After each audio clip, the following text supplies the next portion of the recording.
We have covered Stephen A. Smith and his blatant wokeness extensively here on the channel.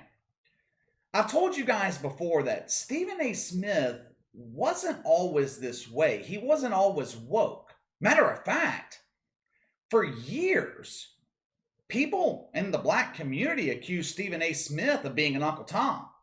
Back in 2017, J.R. Smith and Stephen A. had a public spat in which J.R. Smith called Stephen A. an Uncle Tom. Stephen A. went on Woke Take, which at the time, the show was known as First Take, and he blasted J.R. Smith for having the audacity to wear a hoodie on the Cavs bench. Stephen A. said J.R. Smith wearing a hoodie on the bench was similar to the shooting death of Trayvon Martin.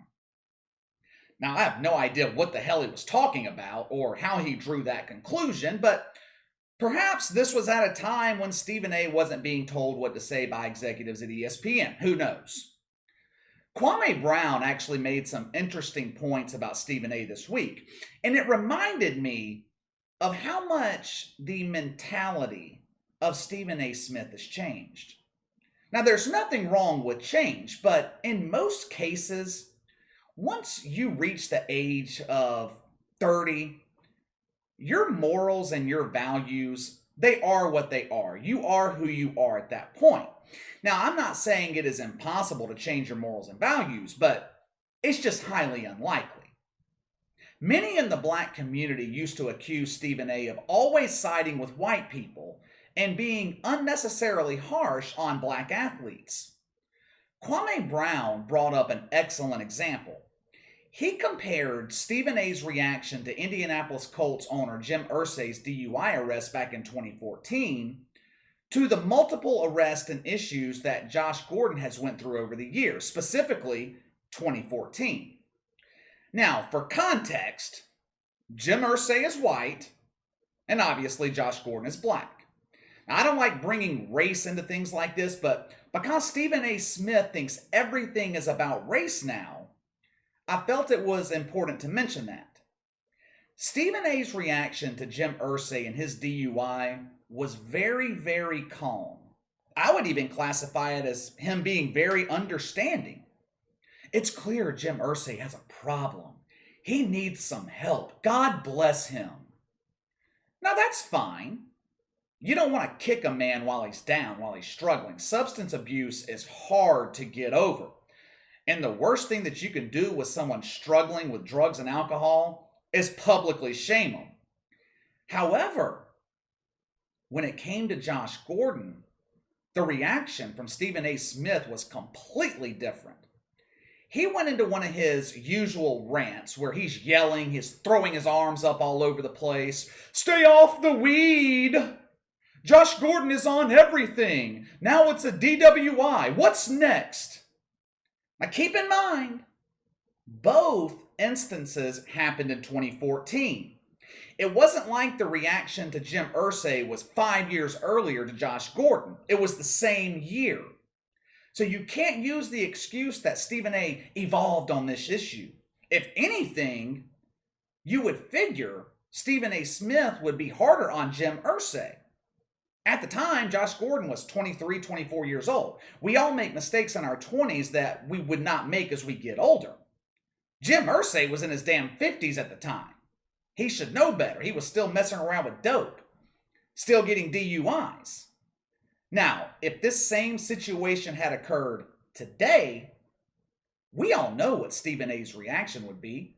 He would claim the lack of punishment from the NFL for Jim Irsay was because of his white privilege, and that the NFL is only punishing Josh Gordon because he's black.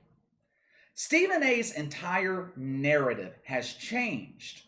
I've mentioned this before, how Jason Whitlock claimed that Stephen A. Smith had editors craft his articles when he was a journalist, and now he is being told what to say by executives at ESPN. All of this strengthens that claim. I'll give you another example. Remember when Daryl Morey tweeted out his support for freedom fighters in Hong Kong? We've talked about it several times. Hell, I brought it up this morning in the video that I uploaded. Now that happened back in 2019. This was around the time that ESPN was beginning to go full woke. Stephen A goes on his radio show on ESPN Radio, and his reaction was priceless. Another shining example of woke hypocrisy. Stephen A said he was offended that Daryl Morey had the audacity to send this tweet. "You are costing the NBA and the Houston Rockets money. How dare you even mention this? This is a selfish act. You are hurting a lot of people by sharing your opinion on this." He argued that Daryl Morey had an obligation to think about the Houston Rockets and the NBA before tweeting out something like this. He said Daryl Morey had an obligation to adopt and embrace the interest of those you collect a paycheck from. I find that really interesting because that's basically what Stephen A has done. Adopted and embraced the woke politics at ESPN. What Stephen A is basically saying about Daryl Morey is that he should have kept his political opinion about issues going on in China to himself.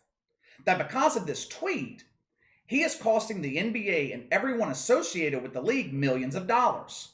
It's strange though. I don't remember Stephen A. Smith calling out LeBron James for inserting his woke political opinions. I don't remember him calling out the entire NBA last summer for shoving woke politics down our throats.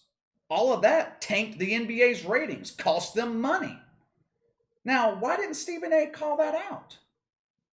Because all of that fits the agenda at ESPN. If you watch this video that I'm talking about where Stephen A. was on ESPN radio talking about Daryl Morey, he looks uncomfortable the entire time. It looks to me like he doesn't really believe what he's saying. He's taking long pauses. It looks like he's trying to gather his thoughts at times. It looks completely unnatural and inauthentic. It looks like he's being forced to spew propaganda. Now, if I asked you which side of the political spectrum that Stephen A. Smith was on, Democrat or Republican, what would you say?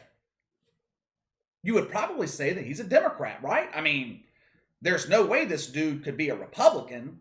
It's impossible to be woke and be a Republican or a conservative. They don't mix. It's like someone saying that they're a Christian, but they worship Satan. Now, would it surprise you if I told you that Stephen A. Smith hasn't always been a Democrat? Matter of fact, judging by his own words, he's a Republican. Check this out. Back in 2012, he said that he would strongly consider voting for Mitt Romney because the man knows how to make money. Remember who Mitt Romney ran against in 2012? Barack Obama, the country's first black president.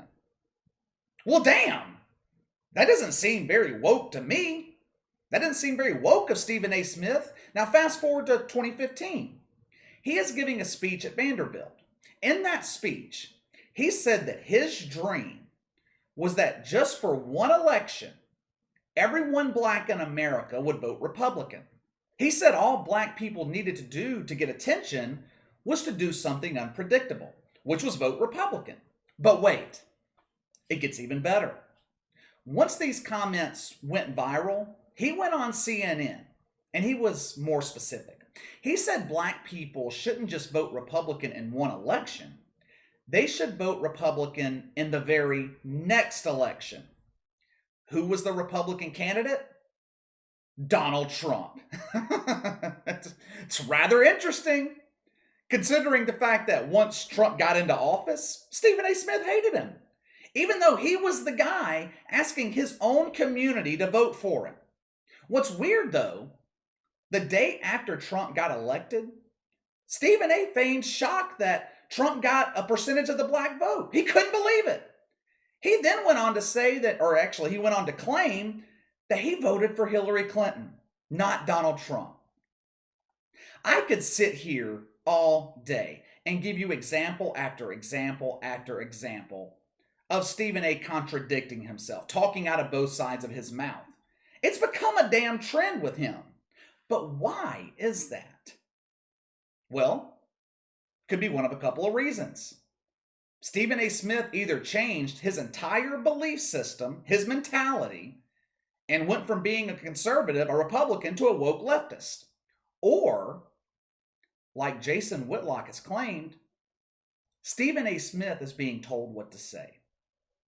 If you look at his history at ESPN, the more he got paid, the woker he became. As ESPN moved more towards their woke political agenda, they had to have a mouthpiece. Now, who would be a better mouthpiece than the face of your network? If it was someone like Mike Greenberg saying all of this, no one would give a damn.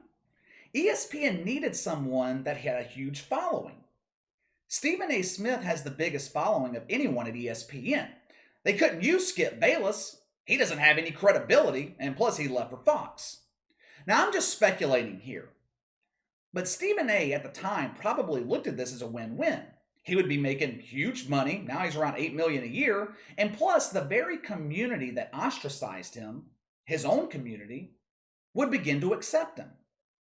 Now, as with everything in life, all of this came with a price. And that price was Stephen A.'s integrity, his credibility, which he has none anymore. When it comes to woke politics, I really don't believe Stephen A. Smith believes what he says. But hey, I could be wrong. Maybe he really did change. Maybe ESPN's not telling him what to say. What do you guys think? I gave you several examples of how Stephen A. Smith used to think, what his mentality used to be.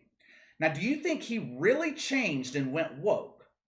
Or do you think he is being told what to say by ESPN? Sound off in the comments below. Let me know your thoughts. Make sure to like and subscribe. Click the notification bell to receive all notifications from the channel. Best way to contact me is by email at btlkc84@gmail.com, KC_BTL84 on Twitter. I'll see you guys tomorrow.